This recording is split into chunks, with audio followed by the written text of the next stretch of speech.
Let's embrace the literature together. Vote for Little Woman Partylist. Let us read, watch, and learn. Vote for Little Woman Partylist. Vote for Little Woman Partylist. Vote for Little Woman. Number 1. Good morning, ladies and gentlemen. I am standing before you to present you the heart of service, the choice of youth, and the catalyst for change. A party list that will help you shape progress and development. Through education, please a round of applause for Little Women Party List. About what is Little Women? Why choose Little Women? For the best information to everyone, Little Women is a party list that advocates for change. Change that starts from education. Little Women is a group of people who inspire many of us, especially the young generation. We got thrilled, we taught so much lesson. We got inspired, and especially we got in love and to be loved. This party list, Little Women, is not only about what to teach, but it's all about what to be learned by the young generation. There are many party lists advocating for economic growth, building a great infrastructure, and many more. But this party list, the first one, who wanted to give importance about the children's literature. Seeks not just read, but to evoke their minds about what message we learn. Instead of giving money to citizens, why not give young generation a program that really enhances their skills in learning? Why can't give them a proper treatment using literary words to fight for our rights, illuminate our passion through deeper understanding? Guided also by the literature. So what next? Let us choose the Little Woman Partylist to build a great future. Why do we need to vote Little Woman Partylist? Simple answer. Little Woman Partylist is the only one who first advocate for educating children to literature. Literature that is not only for the rich people but can be certainly accessed equally. If you think there is no sense about this partylist, you're wrong. It's not just about learn, but it's all about what learnings look like. Through many programs going for nurturing children's development on how to love writings, readings, and apply the literary materials. We ensure that Little Woman Partylist will give you the best service and quality. Instead of making use AI just to gather learnings, why not to teach them write and read in order for them to make evaluation with their own perspective and make them feel their own autonomy for making history. I'm not just here to influence you, but I'm here to inspire you, to make you unfold the children need proper learnings, which is absent in this moment. Let's choose this program, Little Woman Partylist. Wow! Little Women. You know guys, Little Women must be my backbone when it comes to love. Because Little Women, I taught myself on how to make in love and to love. Telling you the stories when I was in high school. I always printed out their poster and compiling it as I loved watching their series. And 2019 was the year that the new version of Little Women released, and that is the year that I firstly discovered myself to watch the series. I was curious what's inside their stories, what it tells, and what does it mean. But then I realized so much things about true love, true friendship, and true forgiveness. Now, let us make a reflection about experiences of mine. This party list, the story of this group has really inspired me to study more, to make my own novel, short stories, and event blog. The impact of this party list has really shaped my inner and outer self. Now, I want to make a chance, that's why I joined this group. Just to make our country open about using literature gathering. Because we build our great future, help our students give importance about literature, just like what I do. And what impact did I make with fun? I won't waste my time here just to express this statement. But I am here to help this Partylist. Build the children's future as long as the time is not running out. Greetings. The fact saying, why we need to vote Little Woman. Here are many things to know why and why should be first. Little Woman's Partylist has become a more wider because the unity given by the teacher, public servants, and government.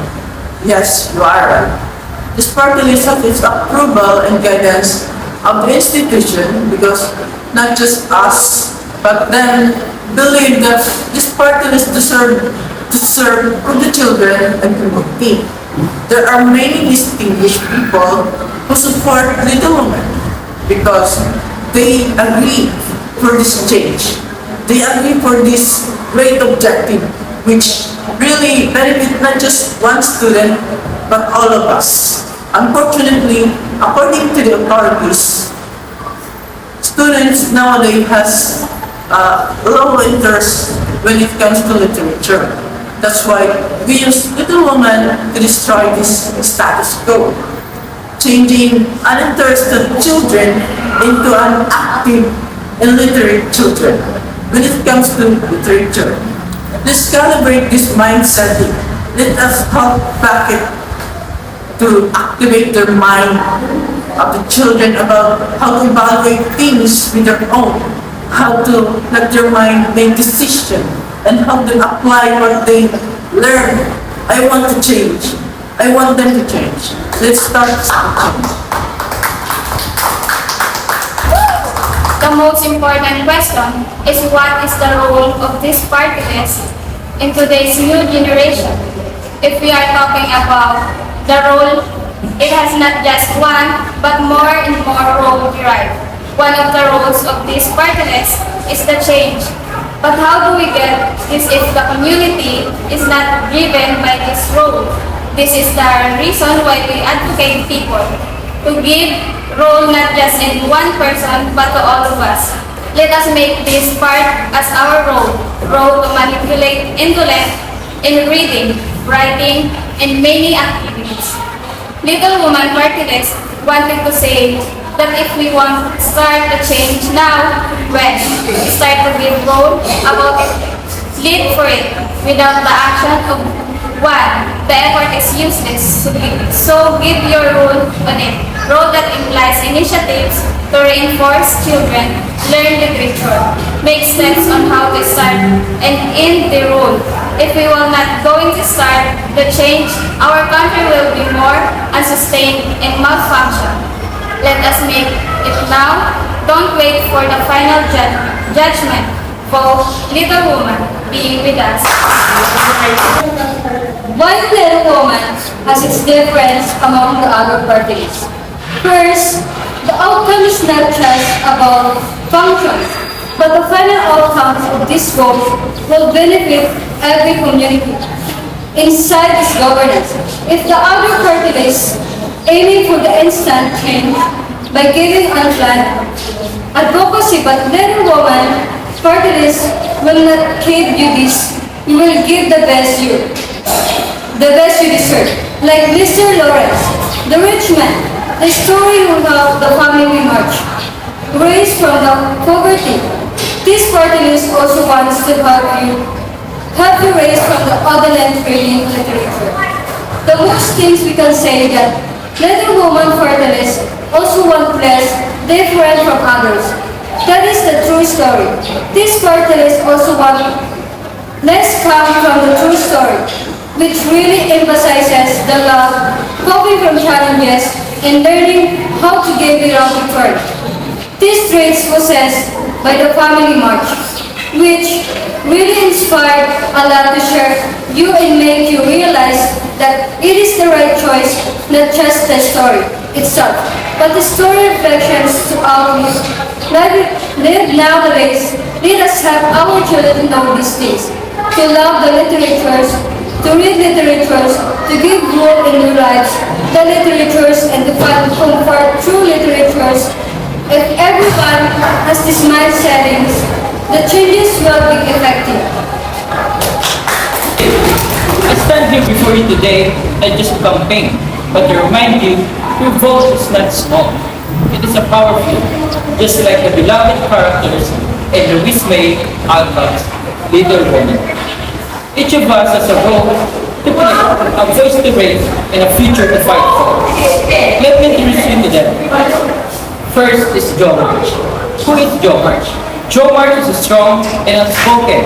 She represents the women who speak for the rights, for education, and for freedom. If you were here, she would be advocating for gender equality and exclusive laws through a party list that supports women and youth. Next is Meg March. Meg March is responsible for nurturing. She symbolizes the everyday Filipinos like mothers, workers, and teachers. For a decent life, she would support a party list that pushes for labor rights, family welfare, and accessible healthcare, which is that matter. Beth March, gentle but selfish. She is the quiet heartbeat of the community. She represents the vulnerable sectors like the person with disabilities, senior citizens, and volunteers. A vote for sectors party list gives voice to the people like Beth. Next is Amy March, ambitious but creative. She stands for the youth artists and future leaders. She would rally behind the party list that invest in education, creative industries, and youth empowerment. Friends, this is the essence of the party list. System to give representation to the voiceless, the undeserved, and the unforgotten. Not everyone can afford to run office, but through the party list, we can put leaders, Congress, who truly represent us. And don't ever say, my vote doesn't matter, because when we don't vote, we stay silent. And when we're silent, we disappear from the decision that shapes our lives. Let us be like the little woman with strong values, in clear voices, in big, big dreams. So vote wisely for party lists that speak for you, your family, and your future.